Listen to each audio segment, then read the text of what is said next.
Welcome everyone to today's session, What No One Tells You About M&A Communications. We're ready to begin. I'm joined today by Mitchell Scoyne, Vice President and Product Manager for First Foundation Bank, Yvonne Garan, Chief Brand and Marketing Officer for VSECU, Rick Hall, who's a Managing Director at BKM Marketing Associates, Trisha Rocco, who's our Chief Customer Officer here at Digital Onboarding, and I'm Lori McLaughlin, Chief Marketing Officer, and I'll be moderating today's session. A few things before we begin. We're here to talk about the typical communication mistakes that financial institutions make with M&A, what's most important to customers and members during the transition, and how to build an effective communication strategy. We are recording today's session, and tomorrow you'll receive an email with that recording. We also have the Q&A feature open at the bottom of your screen. So if you have any questions throughout today's session, feel free to post them there and we'll address them. And with that, let's get started. So first, we're going to talk about some of the mistakes or surprises that come up from a communication standpoint during M&A. And I'd like to start with Trisha. I'm a marketer, and typically we start any planning process by knowing what our goals and what our budgets are. I was pretty surprised to hear that oftentimes marketers are not in on the planning process when it comes to M&A communications, and their budget might be decided for them. Can you tell me what's going on there and what your experience has been? Yeah, sure. Marketing expense related to an M&A event rolls into a big line called merger expenses, right? And there's tons of things in there. Marketing and marketers know sometimes marketing budget, sometimes it has a bullseye on it. Sometimes when things aren't working out, they always look to marketing to try to get things done for less money. That happens in M&A as well. If that payback period isn't hit and they have to go back, very often marketing budget is a place that they might cut. The advice I would say is, if as part of your strategy for your financial institution, an acquisition is part of that, get ahead of it. Talk to whoever you need to and give them a number that when the event comes, they know what to put in there and you have control over it. And come with a plan. Obviously, it's just not a spit in the dark. Are you going to do this internally, or are you going to use an external firm? Get that number as close as you can and, have some control. Mm-hmm. I just want to ask Yvonne or Mitchell, do you want to add anything to what Trisha shared? Just that I agree. We've definitely had some times where there have been budget constraints, or we've had to spend more than we've needed on, let's say, booklets and other materials that we're sending out during an acquisition. And it's something that I don't think we fully thought through and budgeted up front. It's more as it comes up. What do we need? How many clients? How many booklets? It's always kind of at the time of the event. So yeah, I would totally agree. It's good to kind of think through those things well in advance. Yeah, I would just offer, at our organization, I went to the board in concert working with the CEO, and was fortunate enough that the board understood that, unlike most other type of operational expenses, that this particular expense was going to be very difficult to forecast a budget. As we began to communicate with our segmented membership based on some of the feedback that we were receiving, we realized that we needed to pivot in the middle of our communication strategy, which did increase some of the costs. But I think if you can just be as transparent as possible with your board of directors, try to get them to buy in that this is a very important investment, not an expense, which we all know as a marketer, that line item is usually looked at as an expense versus an investment. Yeah, I sure know that. Okay, I want to move on to another aspect. A lot of times when I think about M&A, the first thing that comes to mind for me is the conversion and kind of that huge project. But in fact, it really starts for the public and for your customers and members with the announcement. And so I kind of want to ask Mitchell, when the event is first announced, it can be make or break. And what do institutions need to be ready for? Yeah. So you don't just have your public statement.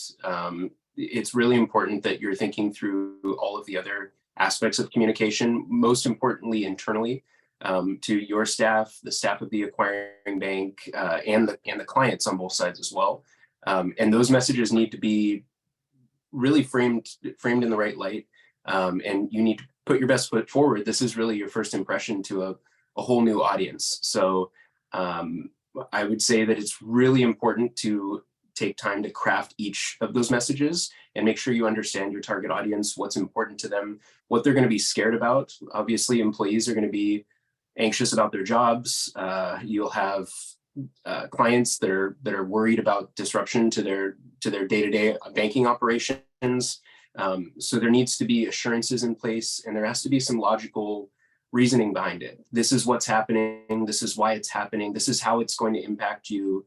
Those are all aspects that need to be a part of those communications. It can't just be a, hey, guess what's happening, and nothing else, because day one, the second you make that announcement, there are going to be hundreds of calls. There's going to be inquiries, emails left and right, and your staff needs to be aware of what's happening, why it's happening, and have a very consistent message so that they can present confidently to anyone that asks.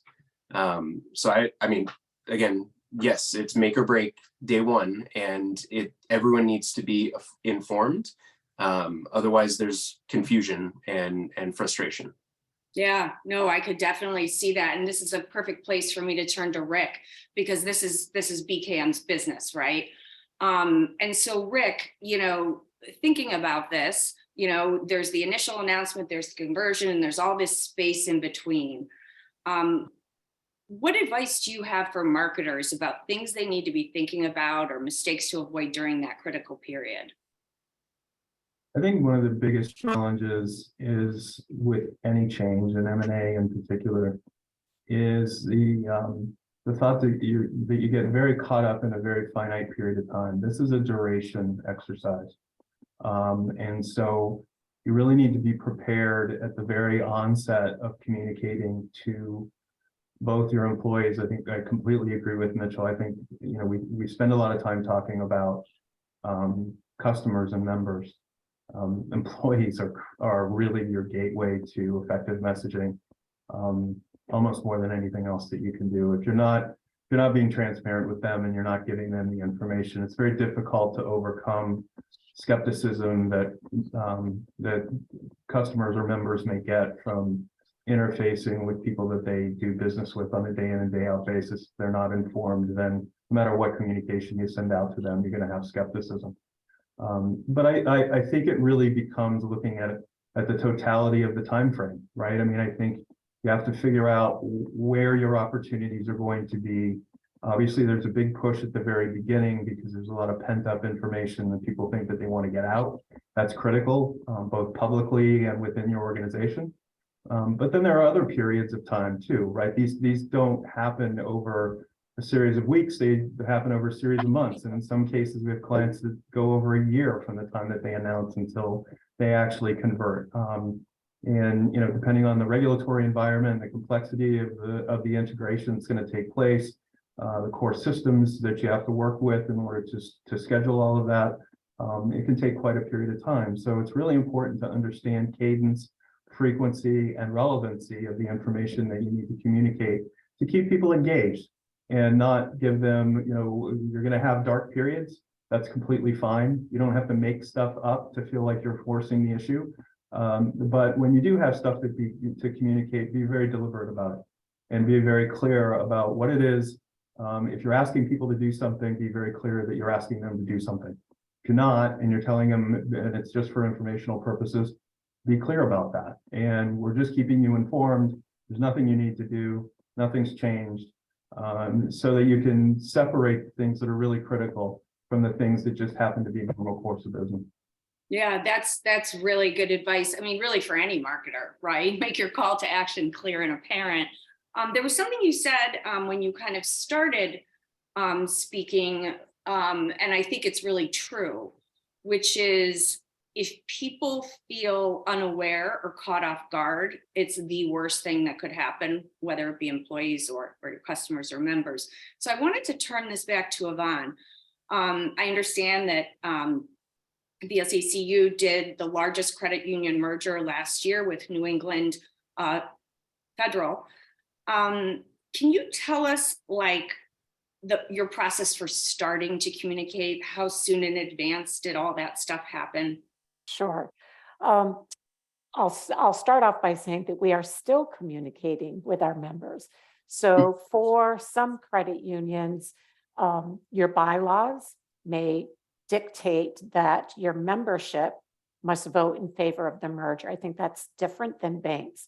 So in February of 2023, we started socializing the idea and concept that these two credit unions are going to partner and come together, and that there would be a special meeting where members could vote on the proposed merger in November of 2023.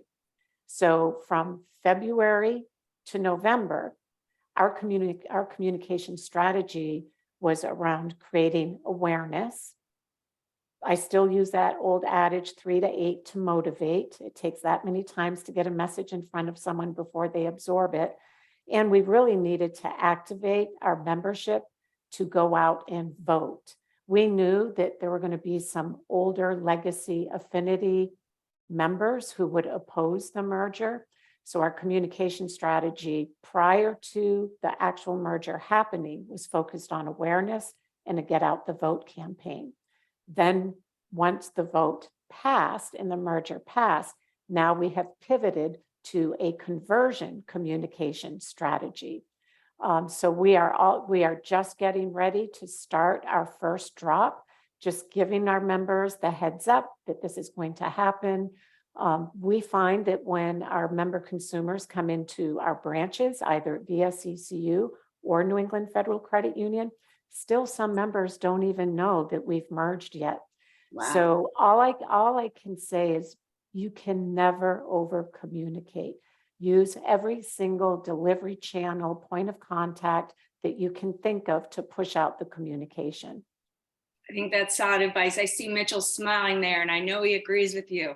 Mitchell, can you over communicate? What's your advice? I mean, I just agree wholeheartedly. You know, all the way up until the last second, you'll still have clients that we didn't know, we didn't hear about it. I really like the 3 to 8 communications. I feel like really what we need to do is focus in on all of the different types of channels. So what we learned is every audience is different in how they like to be communicated to. So really you need to assess, do they receive text messages? Are they visiting online, online banking and reading those notices more frequently?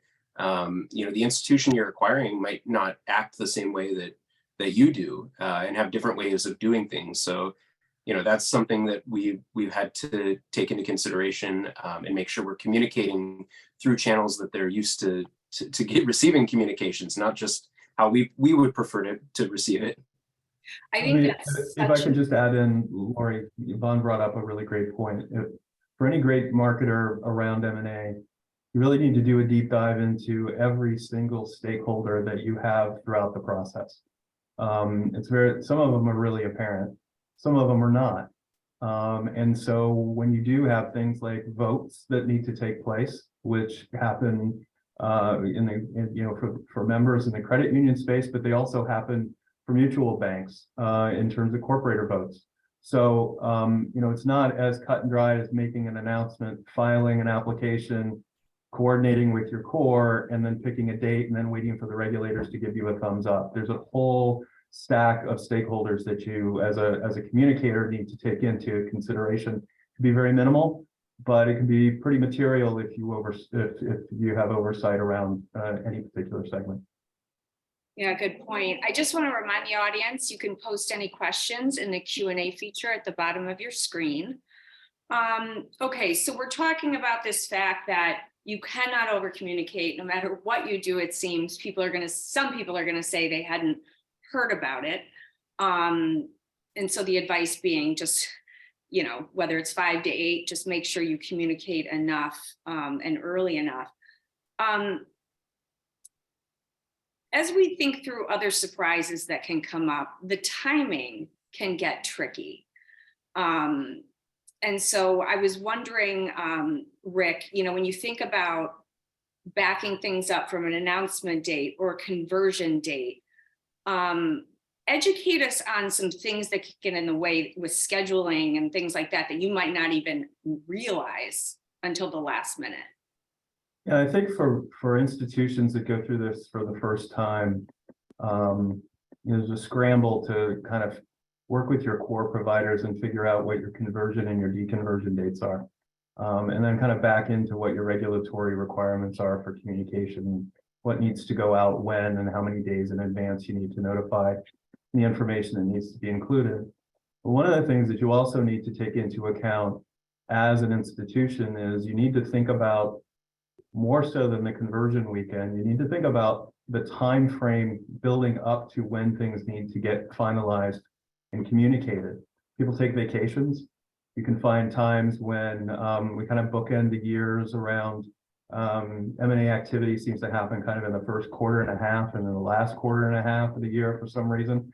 You know, we've got blackout periods in December for most of the core providers.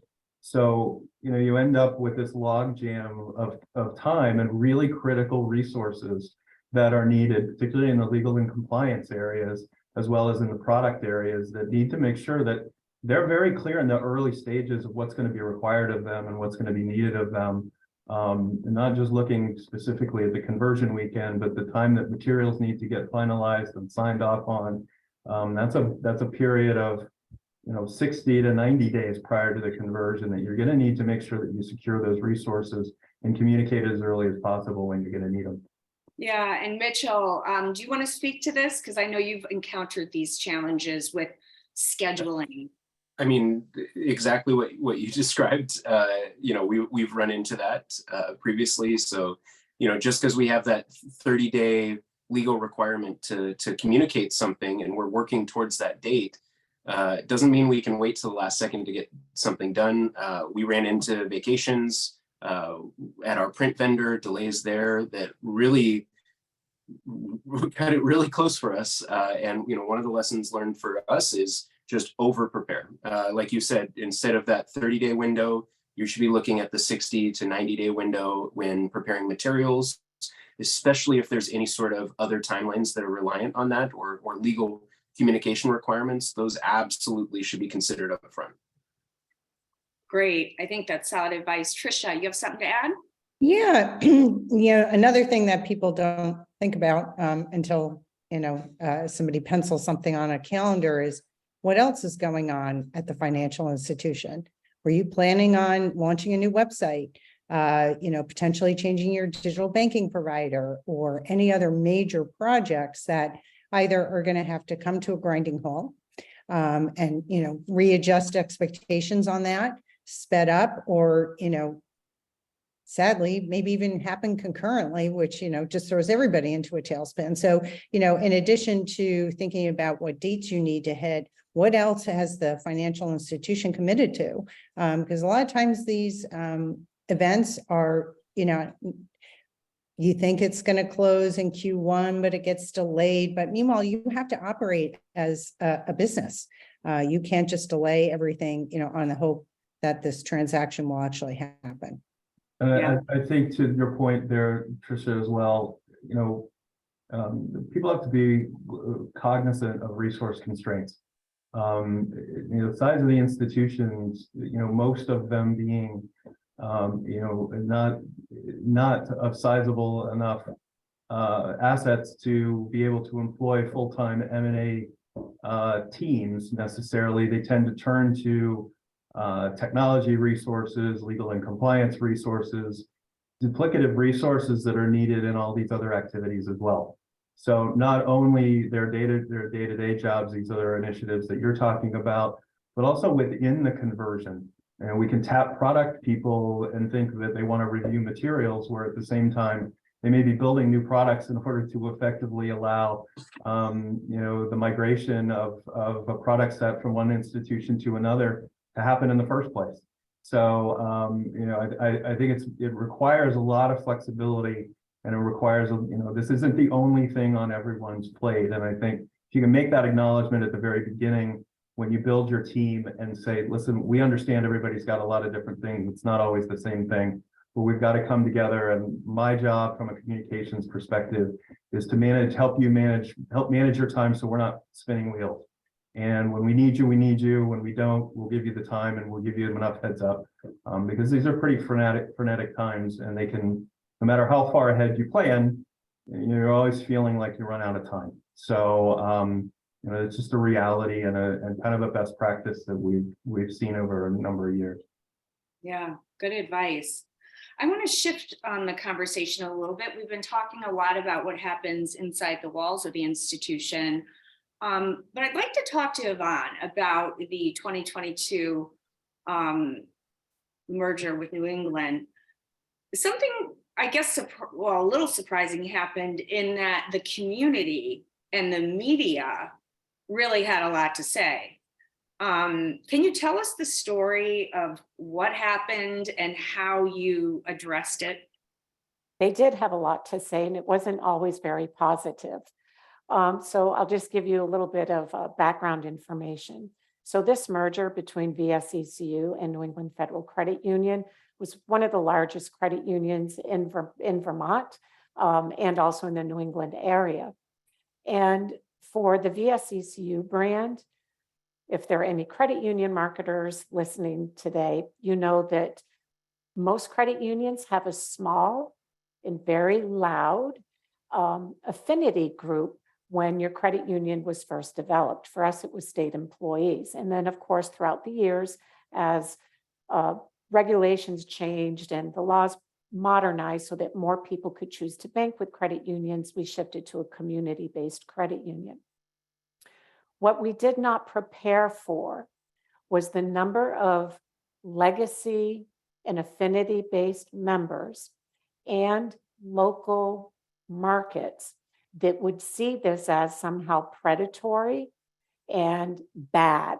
So first of all, contextually, I'm from Vermont. Vermont's a very small state. We don't have a lot of big banks in the state. And what I learned was that there was this misconception around the word merger. So, we first came out early February with a press release announcing the plan to merge. And we talked about how excited we were that we were going to be building scale and capacity, bring these two like-minded financial cooperatives together for the benefit of our members. And the backlash, the severity of the backlash, I would say, really took me off guard.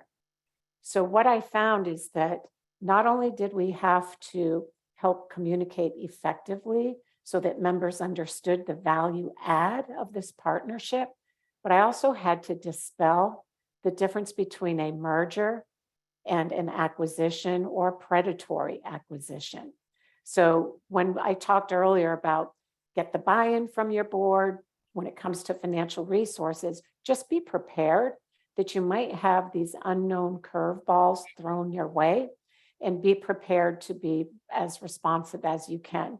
There was a very large initiative from a small group of individuals who tried to organically mobilize other opposers. They had their own website. They got into social media. They were very effective. They called all of the media outlets around the state of Vermont. So we did find that we had to play a little bit of catch up in terms of being responsive, because it was something that we did not anticipate at that level of discomfort and disagreement. Yeah, wow. Yeah. So for listeners where your membership base or consumer base needs to approve it, just know that we think, oh, our members will approve this merger because we're inside the four walls and it makes so much sense to us, but don't take it for granted. Does anyone else have anything to add on that point? I'm glad it was not Yvonne during that time. You probably didn't sleep for a month. I didn't. Neither did my team. I was going to say, I'm glad I didn't have to go through that part of it. Ours was dealing with the aftermath. After the announcement and during conversion, there was nothing. Luckily, we're not a credit union and have to deal with that kind of battle up front. So Great. Just one additional thing. I do think that it's really important to, if you have the time, which none of us typically have nearly as much as we'd like to have. Yvonne's example is a fairly extreme one, but I do think that having naysayers review what you're communicating and how you're communicating within your organization is healthy. Not to be obstinate and not to, be just negative to be negative, but I think we've gotten to a point around M&A where a lot of my first conversations were, we're not calling this an acquisition, we're calling this a merger, we're calling this a combination. At the end of the day, one institution is buying another institution, and that's what people hear, and that's what they don't buy that this is going to be great for everyone. And the assumption in a lot of the language that goes out is it's not believable anymore. And so even though leadership and boards are very adamant, this is going to be a really good thing, you have to realize that proving that it's a good thing is your job, not saying that it's going to be a good thing. And that's a very different reality that you have to be able to accept. Again, no one, I think, would want to be in the state that, in the context that Yvonne was in, but I do think that it's very healthy to not just rubber stamp all of the messaging that leadership necessarily wants to get out there, because people are not going to digest it the way that it's often intended. Yeah, thank you for making that statement, Rick, because you are spot on. What Rick said was, don't be afraid to connect with the naysayers because you can potentially learn from them. And we did at VSECU. As part of our communication strategy, we decided to hold open member forums around the state. I think we held 6 or 8 of them around the state. We invited members to come and ask questions to the CEO, both CEOs and some board representatives. And being in front of those individuals who are naysayers, what we learned was that much of the opposition really came from a place of uncertainty and fear. And when you start connecting with those individuals who may not be supportive, you actually learn from them. And then you can take those learnings and be a more effective communicator. That's great advice. I was going to get to this a little later, but I feel like now's the right time. I was extremely impressed by your communication strategy on the 2022 event. And I want you to tell the story, but I do want to say what really impressed me was, I've been in marketing a long time. I might have expected you to create member segments based on how many products people have, based on which channels they use, sort of an inward view, inside out. You didn't do that. And you didn't take a one-size-fits-all approach. Can you tell the audience what you did? Yeah, thank you. And what I'm about to share with you was not something that was originally planned, but to Rick's point, we actually developed this strategy based on the input and feedback that we were receiving from the opposition. So as Lori said, we all know that operationally, the benefit of a merger and/or an acquisition is to build scale and capacity in resources, create better agility, operational efficiency, and innovation, which can lead to better products and services. Rather than using that jargon and messaging that to all 70,000 members, we looked at our membership and we identified the different segments or personas that would need to hear a different message around the value additive of this merger. And we really came at it through a place of empathy and a human-centric thinking principle. So working with the team, I said, look, we know that operationally, we understand the value of this, but as you said, Lori, turn it inside out and let's look at it from a place of empathy. What are the pain points? What's the fear? What's the disruption that we could potentially cause? And let's talk to different segments differently. So our entire communication strategy was developed with a focus on 6 different membership segmentation. And then all of the messaging had one core anchor that was the same. Think of it as the value proposition. But then the messaging that supported that value prop was different. So for example, the value proposition was stronger together, enriching the quality of life through this partnership. The different segments that we identified were our digital youngsters, our green members. VSECU is a leader in green energy financing. We're a steward of environmental sustainability. So we knew that that market or segment would see a different value than the digital youngsters, for example. We had our affinity group, right? The state employees. We had our out-of-state members, out of state, but never out of mind.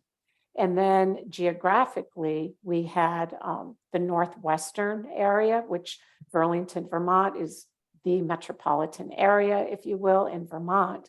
And that particular area tends to be a little more affluent than the rest of Vermont. And we know that their needs and life experiences are different than, you know, smaller rural towns in Vermont. So all of our messaging was purposefully scripted differently for each of those 6 segments. And over a 3-month period, we mailed a communication piece to each of those 6 segments over a 3-month period. So over a 3-month period, each member that fit one of those segments received a communication piece from us that was around awareness, why, and get out to vote. So a little bit different, not a one size fits all. We took what we learned and really came from a place of empathy versus our jargon, which is, again, operational efficiency, scale, capacity, because bottom line, your consumer members, they don't care. They just don't care. What they want to know is that I'm still going to see the same branch manager I've seen for the last 50 years. If I'm an older legacy member, if I'm a digital youngster, I want to know that as a result of bringing these resources together, we're finally going to be able to compete with the Bank of Americas in the world with a better digital app. For those green-minded individuals, we wanted them to know that by partnering with a strong mortgage lender and a strong green energy financing lender, that we would enrich the life of Vermonters by helping Vermonters have affordable home ownership from a sustainably environmental perspective. So that's the way that we talked about it. I just think it's a case study in how to do it right. It was brilliant. Trisha, go ahead. Yeah, you know, Yvonne, you said a word that struck with me because it was something that I've been through a number of transactions, the word empathy, and very specifically, and that goes 2 ways, but very specifically, I used to tell everybody and anyone that would listen, you know, here's the guiding thought I want in front of you. The customers or members that you're acquiring did not choose your financial institution. And don't forget that. They always have a choice, right? Now, to your point, and I think that was brilliant, identifying segments and what would resonate with them as a positive message to send them is brilliant. And you had very distinct segments. Sometimes it's a little bit harder for other transaction, and other financial institutions to find that. But irrespective, I think having that empathy, understanding that to some degree, you know, like you said, the only thing that matters to them is going to be something pretty simple. And then on top of that, understand that they didn't ask for this disruption. you're disrupting their financial lives. Nobody likes that. You know, people in general don't like change, but then you're talking about messing up their banking relationship, you know, in some capacity. No matter how much you say you're going to try to make it a smooth transition, you are disrupting them. So, you know, being empathetic, understanding that is critical in any, you know, customer member facing communications. And then that same empathy when you're thinking about internal communications. And we touched on that before, but, you know, just really trying to literally put yourself in their shoes. Yeah. So as we think about empathy, making sure different audiences see the value, I want to take this like down to a more detailed level. Kind of what happens when you're merging with an institution where their customers or members might value different things than you offer. And I want to talk to Mitchell about this a little bit. So if the profiles of the people you're acquiring, you know, they just might have different banking habits. Can you tell us about your experience and advice here? Yeah, I mean, Yvonne did a great job of, their strategy there is pretty much exactly what you need to do and address, is understand your client base, what's important to them, not just in the value added, but in the products, services that you're offering. So, you know, you have to consider like fees are going to be different, accounts and how they operate are going to be different.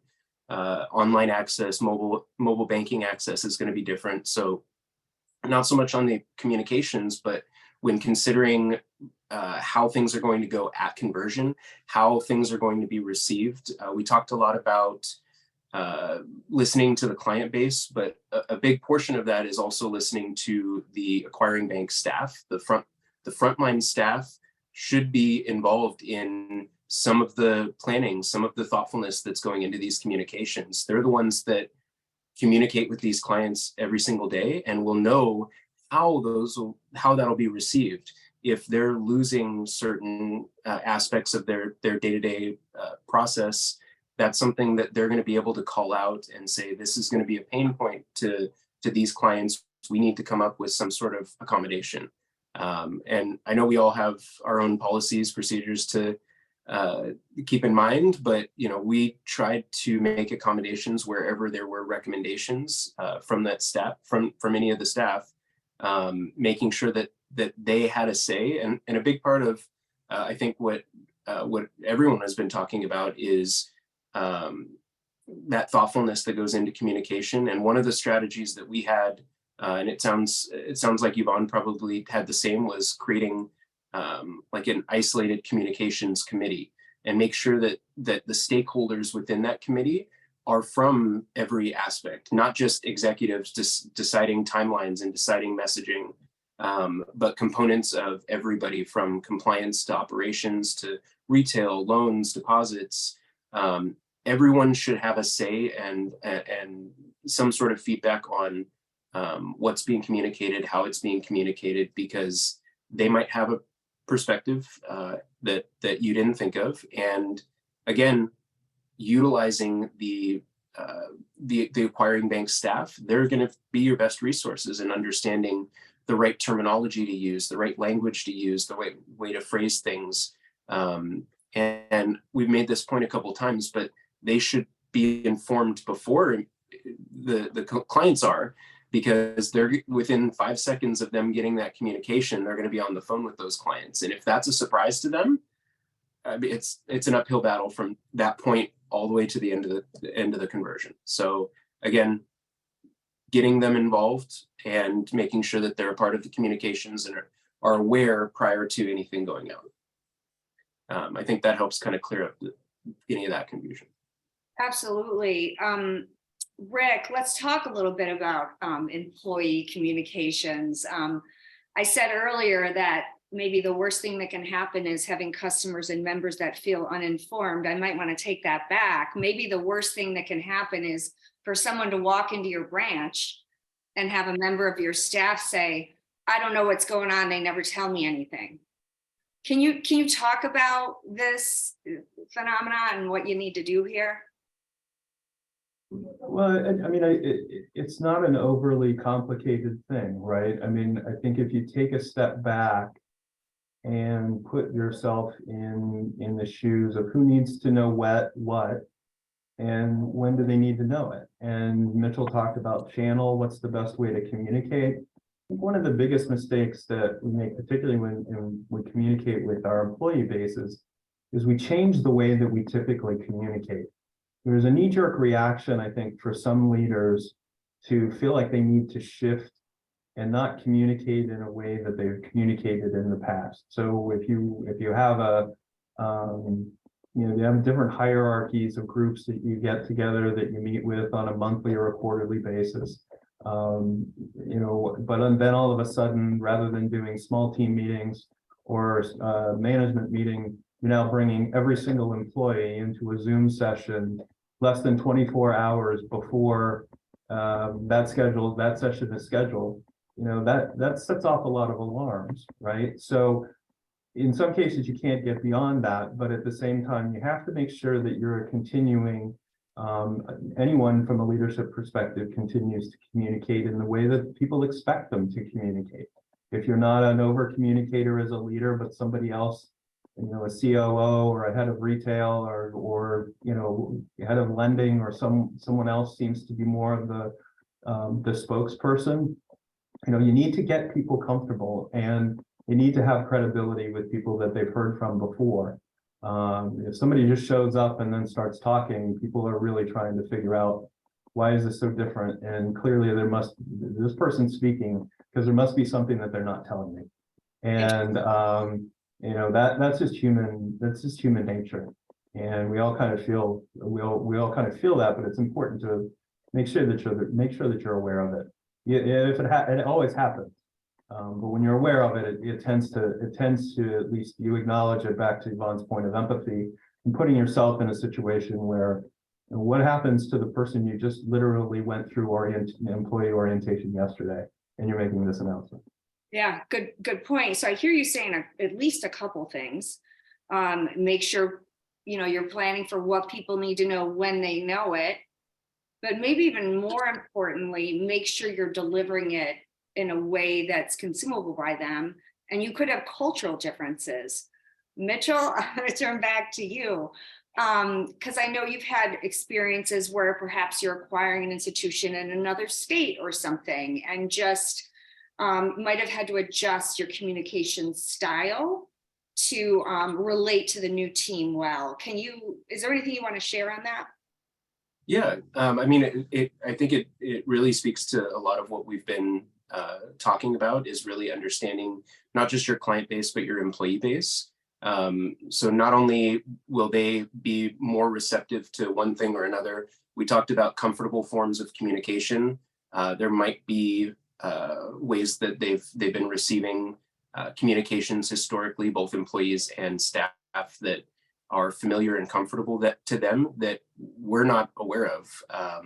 So there are some cultural differences there. More than anything, it's the in-branch and kind of like white glove hand-holding level of service was the biggest cultural difference. So specifically talking on staff, the bank that we had recently acquired was very comfortable helping clients with anything and everything, and clients were used to that kind of white glove service, which isn't a bad thing, but that wasn't what we do and how we interact with our clients. We try to teach them to fish, go online and do things themselves. We try to give them the tools to succeed and do things efficiently on their own. And that was a big disconnect, at least in cultures on the coast. So I'd say that was probably one of the biggest items that we hadn't thoroughly thought through in advance and adjusted as we went along to make sure that everyone felt heard, was accommodated, and happy with the results in the end. Yeah, I want to jump on that. I didn't use the word, but Mitchell certainly hit on it, right? I could probably I started writing on financial institution culture about 3 or 4 years ago, and it's just something that you just would kind of see, and you would see some anecdotal information, particularly around M&A, about the lack of cultural synergies that seem to happen, but they're not necessarily quantified.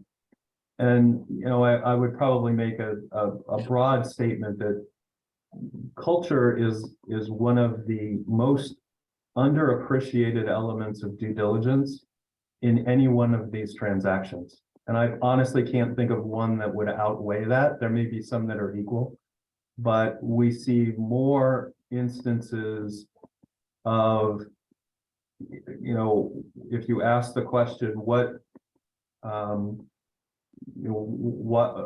buzzword is, well, we have a lot in common.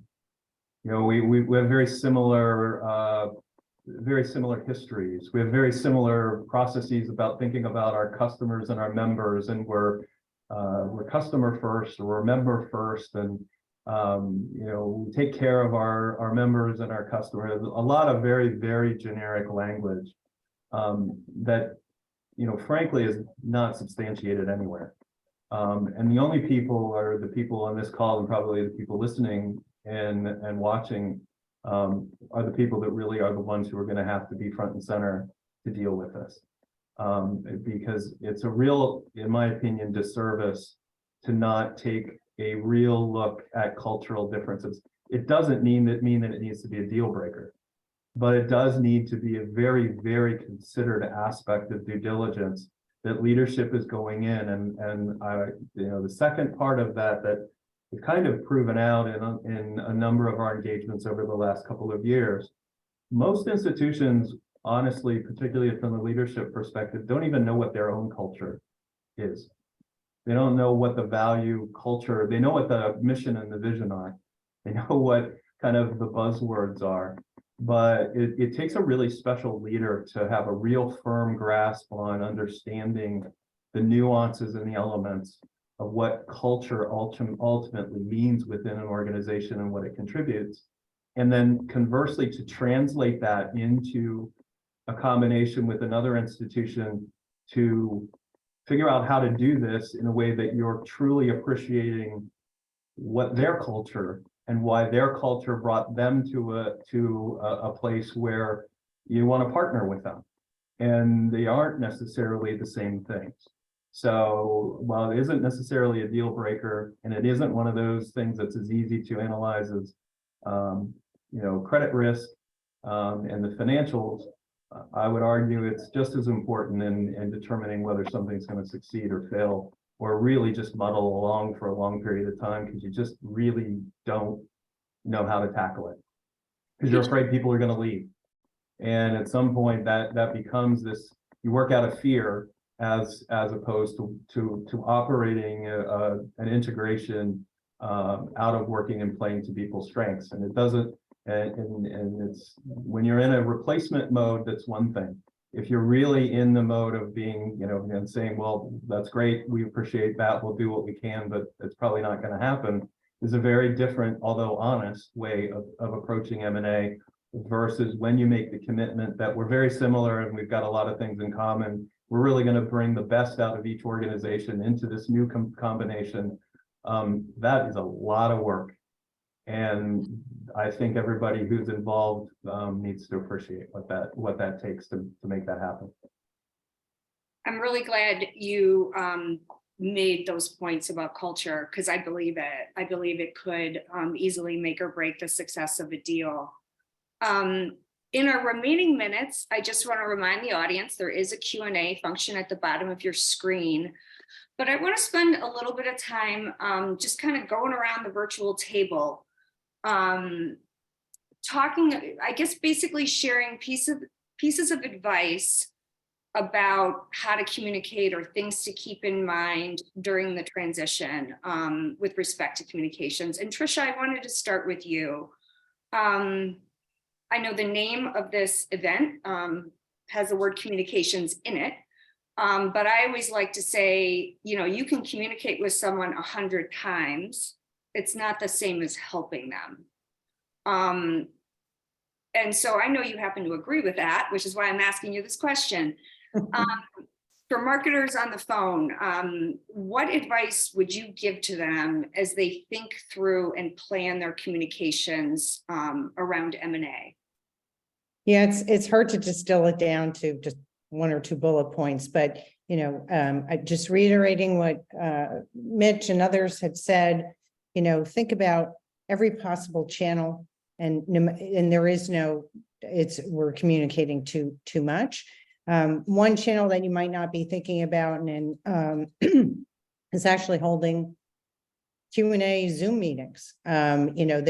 There are a lot of new and different ways to get information out to someone aside from paper. Obviously texting. If you aren't doing that today and you have an M&A event coming up, absolutely figure out how to get that done, because people pay way more attention to a text message than any other form of communication. And then just I would reiterate that empathy part. When you're sitting down to write a piece of communication, that is wrapped in, this is why we want you to be happy about this event. Drill into why would they be happy, and not, the bank speak that we tend to, scale, et cetera, what Yvonne said. So, think about communicating as often and as many channels as possible, and making sure that message truly resonates with your audience. Great. How about you, Yvonne? What parting words of wisdom would you share with the audience? Yeah, I'll just echo what Tricia said. Take the approach of being human-centric first, operationally focused second, be as transparent as you can be. And then the last tip that I just want to leave with listeners that we found very helpful is we actually created a dedicated response management team, which was made up, I think Mitchell might have talked about it earlier, it was made up of different representatives around the organization. And that team's responsibility was to manage all of the inquiries that were coming in. We actually used Teams. We used a team channel. So our internal communication wasn't just a push, it was a pull. So we had a push-pull mechanism in place so that everyone in the organization at any time could get into that channel and see what members were asking and how were those questions being answered. So sort of like a two-way communication roadmap. Brilliant. Mitchell, I know First Foundation does a little bit of something similar with its knowledge base and kind of customer communications. Do you want to tell us about that and share any other advice? Yeah, I take this opportunity to give a shout out to our project management team. They, through an acquisition, actually have within our intranet essentially a one-stop shop for all internal employees on every checklist, every task, every guide, every link, every communication. They essentially have everything organized so that if anyone has questions or wants to know what's happening, when it's happening, through calendars, dates, it's all organized and centralized for everyone to see. And a big part of that is holding on to that information and utilizing it for potentially other future acquisitions. So this is something that's not just stagnant, it's something that's growing and ever changing. We take our post-mortem very seriously after we complete a conversion. We have multiple meetings and debriefs on what went right, what went wrong. We ask everyone, including clients, what we can do better, what they felt went really well. And we basically take all of that information and record that for prosperity. Posterity. We're just basically making sure that all of that information is ready and available for everyone. And it's front and center in a centralized location, and it keeps us on track. And a big part of that is also having those, like we've been talking about, committees that are dedicated to specific intentions. So whether it be communication, whether that be any sort of legal requirements, or if it's product. So being a product person, having that type of committee for any mapping, client impact. We had those committees scheduled and managed by our project management team as well. So it really keeps us organized through the whole process. I got one more question for you, Mitchell, which is, Sure. I would be remiss if I didn't ask you how you're using the digital onboarding platform to manage M&A communications. Can you tell us about that? Because there's a little nugget in there. Yeah. Well, and I'll be honest, we've been doing our best to break digital onboarding. We're just building campaigns left and right and sending out tens of thousands of communications, especially prior to conversion. So a big part of that was in our world on product communications. So what to expect, what's changing with not only their products, but more importantly, how they're going to access and interact with the institution. So online banking changes, especially on the commercial side. We have a large commercial client base. So everything from wires to ACH and remote deposit capture. We utilized customized journeys that were targeting those audiences to make sure they were informed well in advance. We went as far as to even take those journeys and publish them on our website. So we, instead of targeted to an individual, we had basically standalone journeys that were published on our site along with all other guides and communications. So if a client was confused or maybe hadn't received the email or wasn't on the recipient list, they could still access all of that extremely useful information prior to the conversion. So, we utilize digital onboarding not only for that, but for even survey results. So trying to see how well we did, if we could do things better, getting kind of client feedback. So every single aspect of digital onboarding we utilized all the way up until conversion and after. There's one other point I just wanted to mention, just because I think it's interesting, which is the use of secure personalization. Absolutely. So a big part of that. So right up until conversion, we utilize digital onboarding to communicate usernames and passwords to clients. So we did that securely using the private metadata within digital onboarding. So when we had our user lists, all the way up until conversion, we were letting clients know what's going to happen, when they're going to get it, how they're going to receive it, trying to get them comfortable and used to where to go to get that information. And then we send them their username and password, and they had to utilize MFA to reveal their password and get that information. So that we use that really successfully to provide secure login information to all of our clients, commercial and consumer. Yeah, it's a great way to remove friction and just get people on their way. I thought it was brilliant. Rick, we're going to end with you. Well, actually, maybe I'll give some advice as well. But what's your final advice for the audience? Things they should be thinking about? Well, I think there's a couple of things that, one simple thing is don't be afraid to deliver bad news. It's going to happen. The longer you hold it, the more it's going to kind of take on a life of its own. If you know something's not going to work in a certain way, or it's not, be more than open and talk about transparency. It's probably the word I use more than any other word with our clients going through talking about communication. The second is to not be afraid to say we don't know right now.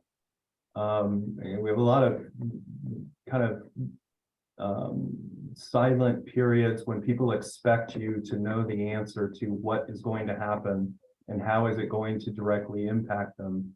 And a lot of times you just won't be, and particularly in the early stages when you're first announcing it, you're going to have this knee-jerk reaction to know what's going to happen to my account, what's going to happen to my debit card, what's going to happen to all sorts of things that you're used to using, and that's a long way away. And it's okay to say we're not, we have that on our radar. We're confident we'll communicate it when we know. But rest assured, we don't know at this point in time. There's nothing that you need to do. I think those are two things. I think the big piece that has changed pretty much the entire landscape is the use of, I'll just say generally, web technology to support communications through M&A. We call them hubs. You can use them any way you want. But when in years gone by where we still mail a ton of information, right? And there's still a lot that we use for covering ourselves, I think, for regulatory purposes and just convenience and documentation and all of that stuff. But there are also, because as we were talking about timelines, there's cutoff times. So you may not have answers in order to get things printed. So using digital technologies and digital tools is really, really critical for you to keep the most and do everything you can to drive your new members or customers to those sites and become as reliant, and your employees, as Mitchell was talking about from an intranet perspective, drive your employees to use those tools because they will benefit everybody in the long run, and it's real time. Yeah. Okay. So your advice dovetails with mine, which is it is around digital. Don't overlook the power of digital communications. Not only for the reasons that Rick mentioned, it's also eminently trackable. You can tell who's seeing things, if they're taking action. But my real reason is this: you can go beyond just communicating. It's not helpful just to tell someone what they need to do and when they need to do it. It's nice and helpful if you can give them a tool that helps them make that change right on the spot. And you can do that if you're communicating in a digital environment. So, give them a tool that helps them find the right app for their device, or retrieve their account or member number securely. So just don't overlook that channel. We know that you're going to do mail, and that's important, but digital is definitely an important layer. And with that, I want to thank all of our amazing panelists today for taking the time out of your day to share your advice. I'm just going to check the Q&A one more time. And we do have a question. I'm not sure if anyone can answer this. Perhaps you could, Mitchell or Rick. Why wouldn't a bank or credit union use a middleware like PortX to make the merger and coordination easier? I don't think I can speak to that. No, I mean, it's definitely something that's been considered before. And honestly, it depends on the course, and it depends on the experience of that third party. So not to say that that wouldn't be useful. It's we've even considered utilizing certain vendors to convert them to almost a temporary core. That way there's basically no impact to the clients from start to finish. There's no real conversion date. We can basically have it happen as we want it to happen. So it's definitely something we've considered. It does come with its own work involved and different partnerships, but utilizing a middleware like that could expedite or make things easier when converting specifically for core conversions from one to another. Yeah. I'm guessing we've got a vendor on the phone there asking that question. Anyway, I do appreciate all of the panelists. Thank you so much for taking the time. Everyone in the audience, you will get a recording tomorrow via email. Feel free to reach out to us directly if you've got any questions. And thanks for being here. Thank you, Lori. All right, have a great day, everyone. Thank you. Thank you. Thank